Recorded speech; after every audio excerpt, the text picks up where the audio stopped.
Maya sering merasakan tekanan senyap belajar hingga lewat malam untuk ijazah seninya. Dia tertanya-tanya sama ada impiannya berbaloi dengan usaha, kadang-kadang berasa letih. Ayahnya, Encik Sharma, sentiasa menyokong seninya dengan sabar mengajarnya teknik campuran baharu untuk warna-warna cerah. Senyuman lembutnya adalah sumber galakan yang berterusan. Pada suatu petang, semasa membantunya mengemas studio lamanya, Maya menemui sebuah kotak berdebu. Di dalamnya, terbungkus rapi, terdapat bekalan seni lama dan lakaran lanskap yang cantik, belum siap. Sebuah diary kecil yang pudar terbaring di bawahnya, terbuka pada halaman yang bertulis, "Impian saya adalah melukis dunia, tetapi keluarga saya lebih memerlukan saya." Hati Maya sakit dengan pemahaman yang tiba-tiba. Dia menyedari bahawa ayahnya pernah memiliki impian seni yang sama dengan yang dia kejar sekarang. Dia tidak menyerah seni kerana kekurangan bakat, tetapi kerana pilihan tanpa pamrih untuk keluarganya.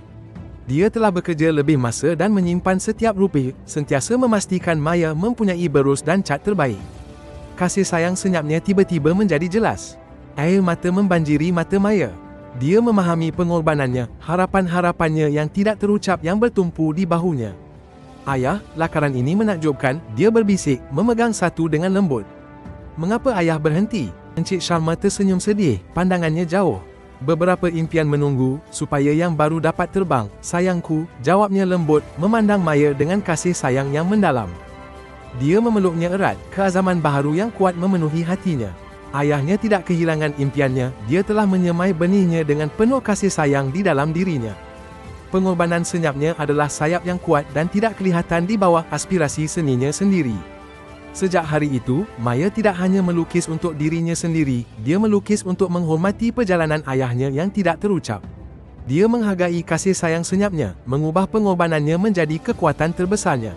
Ingatlah mereka yang telah membuka jalan anda dengan usaha yang tidak terlihat. Pengorbanan senyap mereka sering menjadi motivasi terkuat untuk kejayaan anda. Jangan biarkan impian mereka pudar, banggakan mereka dengan mengejar impian anda dengan sepenuh hati. Anggan, Malay Repo, suka video ini dan komen di bawah dengan kenangan tentang seseorang yang berkorban untuk anda.